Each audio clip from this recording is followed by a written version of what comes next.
first question that they would ask was, here in Italy, anything's negotiable. That was a hit to our bank account. So what are you gonna do? Take out a kitchen and put it into a new home that has total different dimensions? Wow, coming from the United States, it's so different.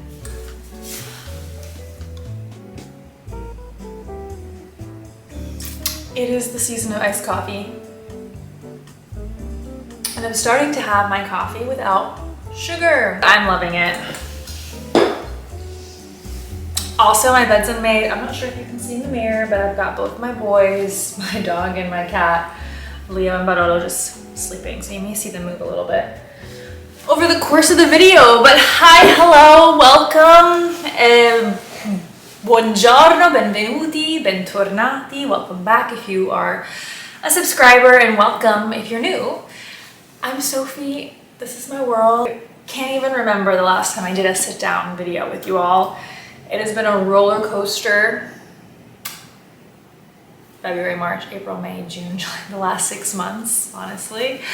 I feel like I've been mustering up the energy to film a sit down video with you all. I miss it so much. I miss you all. I know a lot of you like the vlogs, and while I love vlogging, it takes up so much of my energy, and I don't have as much free time anymore as I used to, sadly. So, baby steps. But today I'm finally filming kind of an apartment journey on how we found our Italian apartment here in Florence. I asked you all on Instagram to ask me anything about our apartment hunting journey, and I've got a bunch of questions. And if you are new to my channel, I used to live in Rome, Italy, moved back to the States right before COVID unknowingly, and then probably 6 months ago, yeah, 6 months ago, we moved back to Italy, but Florence this time. And disclaimer, we did not buy our apartment. A lot of you think we did. We are leasing. However, the process of what we had to do, it feels as though we did buy it, but we didn't. However, we are here for quite a bit. So let's just get into your questions, shall we? So here we go. What paperwork do you need to get an apartment? It totally depends on the agency, on the landlord, on the individual. So I feel like that's going to be my answer for a lot of these questions. So I want to apologize in advance. Some of my answers may not be what you're looking for, but I'm going to just be coming from our experience. So a little bit of a background. My husband is Italian. He's from here. He grew up here. He is an Italian citizen. I am a dual citizen between the United States and Italy. What we needed was, of course, like our IDs, so our passport, our carta d'identità, like anything that shows our identification, and some type of work contract to show your proof of funds. And we had to also submit a bank statement on how much money we have in our bank account. Some places will ask a letter from your bank, but I think we just needed to show a bank statement, proof of funds, so like a work contract or income, and our ID, our ID, and I believe that's all we had to show. A lot of these legal binding contracts with agencies and like legit apartments are going to want to do long term, so like minimum a year. It's really hard to find. It's actually hard to find agencies that will do anything less than a year. So a lot of my friends actually, they do Airbnb or month to month or short term contracts. But the thing with that is that you kind of have to apartment hop. It's hard to like stay put in one apartment for less than a year. Did you have to use a realtor, or did you find the places on your own? So this is a great question, because the experience is so different than, at least our experience was so different than it is in the States. So realtors and real estate agencies here are so much different than they are in the United States. So in the US, you have your realtor, typically, if you want to go that route, and then they bring you to the listings, and that listing has their own realtor. So there's 2 realtors involved, even if it's leasing. However, and each realtor has their client's best interest at heart. However, here it's not the case. Here the listing has one realtor, and that's it. Like when and this, I may be wrong, but from our experience, like we didn't hire a realtor to bring us to different places. We contacted realtors through the listings, and then that realtor is hired by the listing, so that apartment or house or whatever. So obviously that realtor is going to have the client's interest in heart, which is going to be the people who hired them. However, a lot of times in our case, that realtor would then say, oh, this isn't for you. What exactly are you looking for? And I'll bring you to the listing. However, they would bring us to the listings of their clients. So they always are going to have that client's best interest at heart. Like they're the mediator, basically. The realtors here in Italy are like mediators. However, I could be wrong, but that's just what I have experienced being here after coming from the United States. You don't need a realtor. We used Immobiliare and Idealista, which are apps and websites that have a bunch of listings, and you can contact the realtor or the listing agent directly there. However, it was a really tricky, difficult. A lot of them either don't respond, or they respond and they're like, yeah, you can come and see the place next week. And I have so much to say about this because we knew that we were going to be moving, when was it? Like in winter, like before 2022. So we actually started looking at apartments on Immobiliare or Idealista way before, because what we wanted to do is we wanted to schedule all of these appointments with realtors the second we got into Florence in February, so we could, be ready and make a decision. However, a lot of realtors didn't respond because we weren't in Italy, or the listing was already taken, or they just were like, contact us when you are in Italy. So we had a tough time getting appointments, or even realtors or agencies for that matter get back to us because when we were still in the United States. And then when we were in Italy, we were like, I think we have seen what total of 18, if I'm not mistaken, 18 apartments until we found the one. So the second we got into Italy in February, we started, we had basically a list of all these places we wanted to see, and did outreach probably a day or two before we left to schedule that appointment so that we could start on the ground running the second we landed and start seeing apartments, which is what we did. It was really exhausting and tiresome, and I'll get into that process and the quality and a lot of the houses that we saw into that a little later. But yeah, the whole real estate process here is so different than the United States. Realtors or agencies don't really care about you. So what I'm going to do is actually, this whole video will be in English. Any question that I have in Italian, I'll translate it and answer it in English. Come hai scelto il quartiere in cui vivi? So how did we decide on the neighborhood that we're in now? And I actually did not know Florence well at all. I, of course, have been here as more of a tourist, but I didn't know neighborhoods and where to live. And Emilio knew it a little better from work and from being here more frequently, but we have family friends that live here and kind of asked them and asked around and saw where they lived and started looking at places there. And we kind of fixated on this neighborhood because it's not in the city center, like it's not in ZTL, which is like the restricted access, so you can't go in with cars, so like historical city center, I guess. But it's still central, I would say, in Florence and walkable to the main sites. And you can access it by car. So you're out of like the tourist madness, and you still get that neighborhood vibe.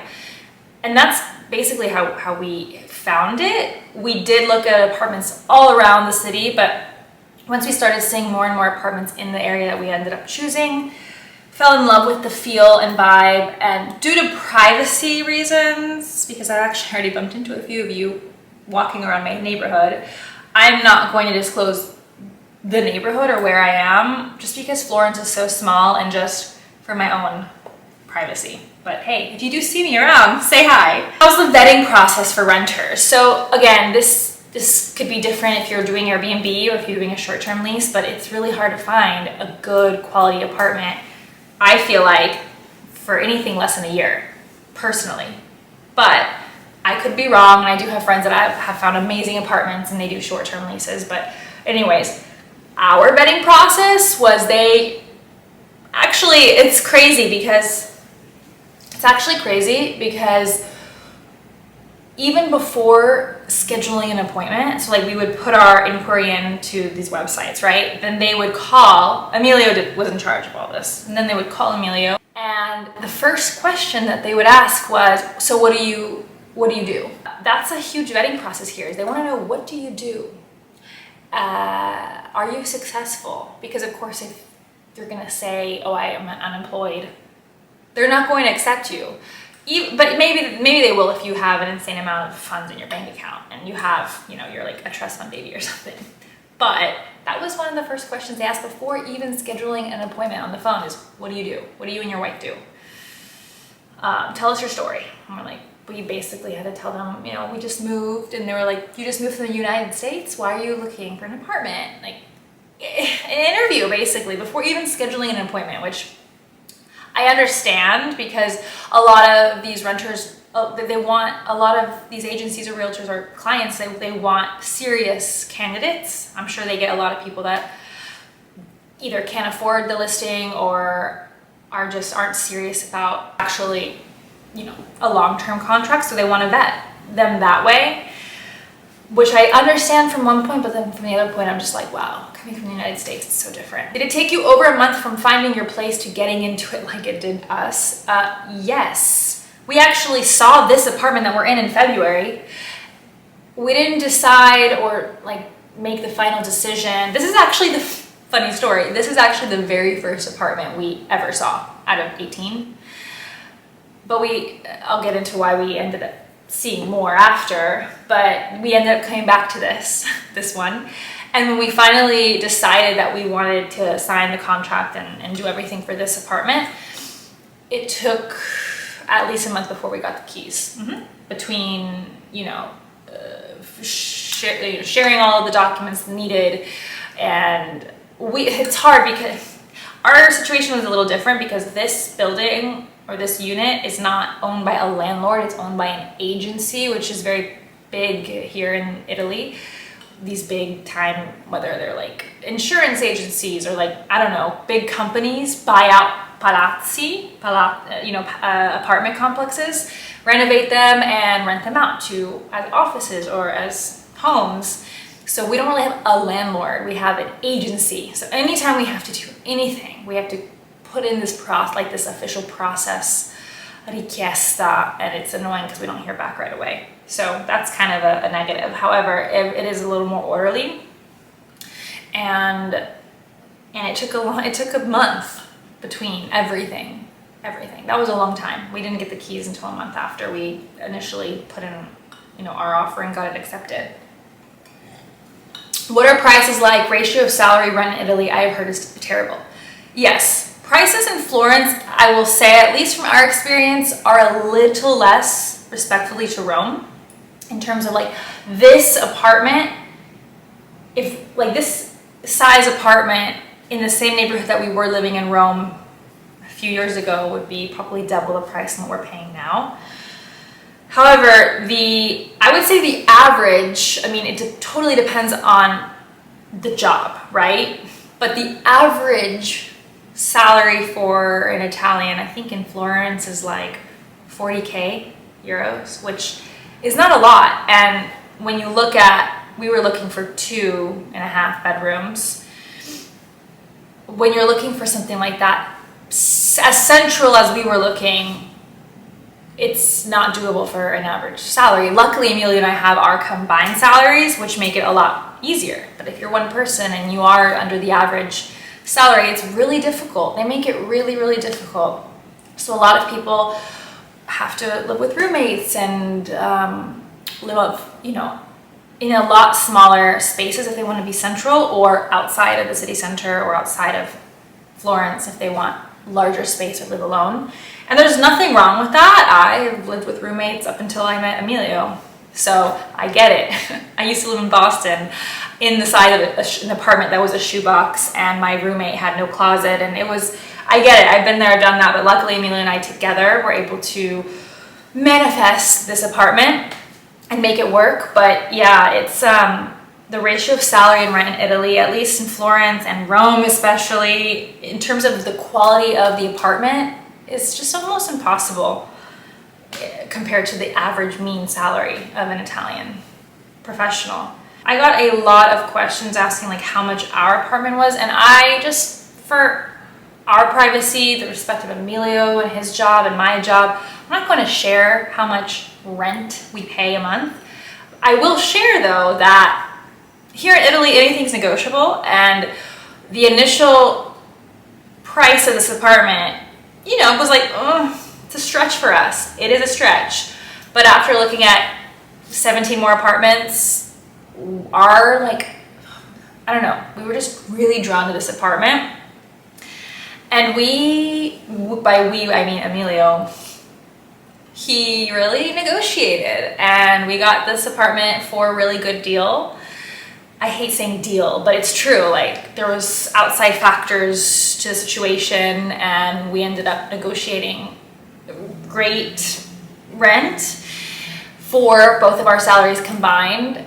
And yeah, so just, you know, a little key tip is don't be scared. Here in Italy, like, anything's negotiable. And if you see an apartment has been on the market for more than 3 months, either there's a reason behind it, or they are a little more eager to get someone in.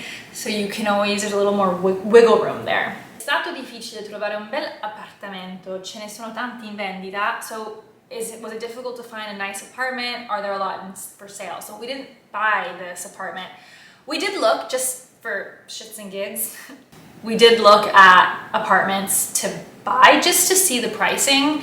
And I will say that it is more economical for us, at least, to buy a place in Florence, respectfully to Rome. However, we weren't there yet. We haven't lived in the city. We didn't want to commit to something when we don't even know if we even like the neighborhood we decided. We do love it, but we wanted to live here for a while before making a commitment, a big commitment like that on the neighborhood and all of that. I don't know if there are a lot of, I will say though, it was difficult to find a nice apartment. This one was completely renovated and gutted and empty, as I'm sure if you've been following my vlog journey, you know this apartment came with no furniture, no kitchen, like zero. We still don't have light fixtures up here, so that was a huge con. We were making it ours, and that's great. But we were also looking into furnished places because we didn't want to have to buy all of this furniture. I will say all of the apartments that we saw that were furnished were like La casa della mia nonna. I think actually my nonna has better taste than a lot of these houses. Like old, you know, typical traditional Tuscan, like wood, dark inside. And the furniture was like hundreds of years old. And when we asked, and like smelly, and like the mattress was this thin, and when we asked if we could replace it with new furniture or get certain rooms of the house not furnished, they didn't budge. So a lot of these places were like, nope, the furniture stays. And I feel like they draw more like students or people here that use their apartments as like pied-à-terres, because someone wants to live full-time in like a dark, stinky, old place with like furniture that just who knows where it's been. I personally, that's just, anyways. We saw a lot, and we did see a couple apartments that we liked, and we did put offers in. But either they rejected the offer, which happened twice, but it led us back to this one. So, you know, everything happens for a reason. Deposit contract length. Okay, so the deposit, I think it's a little similar in the States. We had to put 2 months di caparra, so like 2 advance down payments, I guess, on a rent, and 1 month as like the agency fee, which goes to the realtor. or the agents, yeah, it goes to the realtor agency, plus the month that we had to move in. So for example, we moved in April, so we had to pay April's month, plus we had to pay 2 additional months, so like first and last months basically, plus the agency fee. So that's 4 months of rent in one, like when we signed the contract. That was a hit to our bank account. However, we've been saving and we saved for this, but that was like, ooh, that was rough. But for different apartments and realtors and agencies are different, but that's what we had to put down. So that was like, what, yeah, 4 months of rent. That was a lot. That was a lot. And the thing is a lot of times, like, that's not doable for someone, especially if they're living alone. I wouldn't have been able to do that if Emilio and I didn't put our earnings together. So they don't make it easy, but I feel like that's like that in a lot of cities in the US too. Contract length. Yes, so the contract length, I would say the minimum, I mean, that what we found personally, at least in the apartments we were looking for, it could be different depending on the apartment and the person. What we found was the minimum 4 plus 4, meaning minimum 4 years, with then once your 4 years up, the ability to extend for another 4 years. The caveat with that, at least in our case, meant that for the first 4 years, the rent stays the same. Then once, if you do decide to extend, then they could increase the price. There's also one, I think, called Tre più due, maybe. So for 3 years, and you can extend for another 2. And we tried to do that because 4 years is a huge commitment. But 4 più 4 was like the minimum most of these places were taking. And so I'm sure a lot of you are asking, well, what happens then if you want out before the 4 years is up? You have to prove that you need to move, whether it's a job is moving you, or illness or family issues or something like that. You have to prove that. Or the loss of a job and you don't have the funds anymore. You have to prove it before you can get out of your contract. So that's a big reason why we decided to move into a place with no furniture. Like the last few apartments that we've lived in, they've been fully furnished, or we didn't get nice furniture and it never felt homey. We never made it our own home. And we were like, okay, well, if we have to commit to 4 minimum years in this place, let's make it ours. Let's get furniture that if we do move or if we do buy, it's quality and we can move it with us. So that's kind of our reasoning behind getting an unfurnished apartment. You have to submit financial documents to prove you could pay rent. Very similar to the document question. We both had to submit our work income, basically. So whether that is a contract or pay stubs or bank statements or whatever, they do need to see that you have a monthly flow of income. So typically it's a work contract or something of the sort.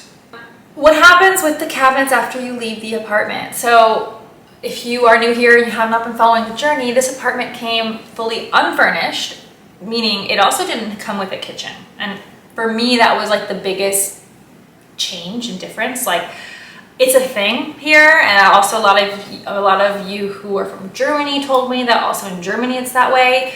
But a lot of times when they renovate apartment buildings, like a big agency, for example, they don't install kitchens because they're hoping to attract 2 different types of renters, either people who want to live like us or people who want to rent out the space for an office. And a lot of offices do have a kitchen, but they say, well, if we put a kitchen in, we may deter that from the law office that wants to, establish itself here. So we aren't going to put a kitchen in to try to get 2 different types of clientele. And then once we get, say, people who want to live there like us, I think some agencies or some landlords would put a kitchen. Ours didn't. We asked, they didn't. That was rough. And that was a big reason why we ended up skipping and saying no to this apartment when we first saw it, because we were like, that's so much work, that's so much money, we don't want to do it. But we ended up coming back. And so we asked, we were like, okay, well, if we get the kitchen, like, can we leave it there once we leave the apartment? They're like, no, you need to leave the apartment exactly as you left it, meaning nothing in it, kitchen included. So that sounds ridiculous, right? Because we had to basically go to a kitchen store. They have those here in Italy. Also, IKEA does this too, where you give them the measurements of the space and they kind of render a kitchen for you and they come and install everything for you. So what are you gonna do? Take out a kitchen and put it into a new home that has total different dimensions? It doesn't make any sense to me. What a lot of people do is sell the kitchens, even though someone else's space will be totally different than ours. So it's mind-blowing, but a lot of, if you go on subito.it, which is like a Facebook marketplace or like a Craigslist, a lot of people have their kitchens for sale and you have to come and like dismount it, unmount it or whatever, and take away the parts. It doesn't make any sense, and I don't even want to think about having to do that because we're here for 4 years. Can you do a house tour now that the house is full? So I cannot wait to do a fully furnished house tour for you all. If you missed my empty apartment tour, I'll link it up above for you all to check that out. I can't wait, but it's not ready yet, and I don't want to do the tour until we have everything. I mean, it's going to be a work in progress. I don't think we'll fully finish furnishing everything until the fall, honestly, so be a little patient for that. I just want it to be perfect in everything that I envisioned before doing like a full-on tour. But if you want to see how certain rooms have progressed, then I recommend checking some of my previous vlogs.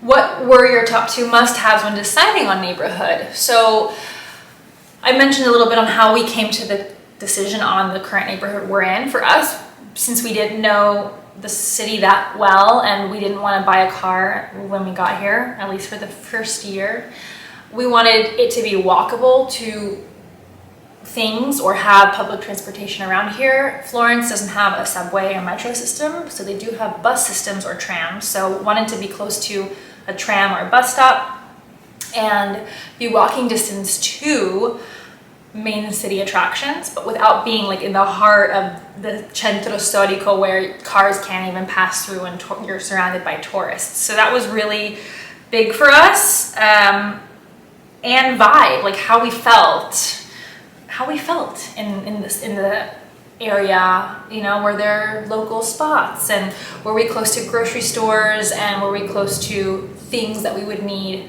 daily? Those were kind of big deciding factors for us. If no kitchen, do you get a rent reduction for this and then pay out of pocket to install one? So typically you don't get a rent reduction with this. Or unless the agency or the landlord is willing to help you go in on it or pay for the kitchen. If you decide to leave it, we said, if you pay and install the kitchen yourself, we'll leave it. And they were like, no, we want the apartment with nothing when you leave. So it definitely entirely depends on the apartment complex, and it depends on the agency, the owner, and all of that. I will say that we were able to kind of negotiate a little bit because we didn't have a kitchen, so that did help, but it all depends on the agency and the owner. Unfortunately, there's not like one right answer. Quanto tempo prima bisogna iniziare a cercare prima di trasferirsi? So someone asked, how long should you start looking to house hunt or whatever before moving? Well, we did try to do that, and because we weren't in Italy, real estate, real agents wouldn't respond to us or told us to not contact them until we were here. But I don't think that should discourage you. We were still scouting out places, seeing the prices and neighborhoods, and kind of saving them to our wish list, so when we did come, we could see. My biggest recommendation is doing that and doing it a couple months in advance, just to kind of see the market and understand the market and areas and where you would like to live and where you would like to see apartments. And then get an Airbnb, you know, plan for having an Airbnb. We planned 1 month, it ended up being longer than that. Totally unexpected. We thought we were going to find an apartment and be able to move in within a month. Not the case. My biggest tip would be to kind of look and kind of add to your wish list apartments and beforehand, and you can start contacting agents, but are experience was they didn't really want to talk to us until we were physically here. Those were pretty much all the questions that I received in regards to home, apartment. I got other questions just about rent, like generic questions, but this video I'm just dedicating to how we got our apartment and like the process we had to go through. Thank you so much for making it this far in the video, and if you aren't subscribed to my channel, don't forget to hit on that subscribe button and hit the notification bell, because some of you told me that you don't even see my new videos in your feed anymore, so that really bums me out. If you can also hit the notification bell down below if you are subscribed, or if you're about to subscribe, that would really help me out. And I've missed sit-down videos, so it feels good. I can't wait to start doing more of these again. Love you, vi voglio un mondo di bene.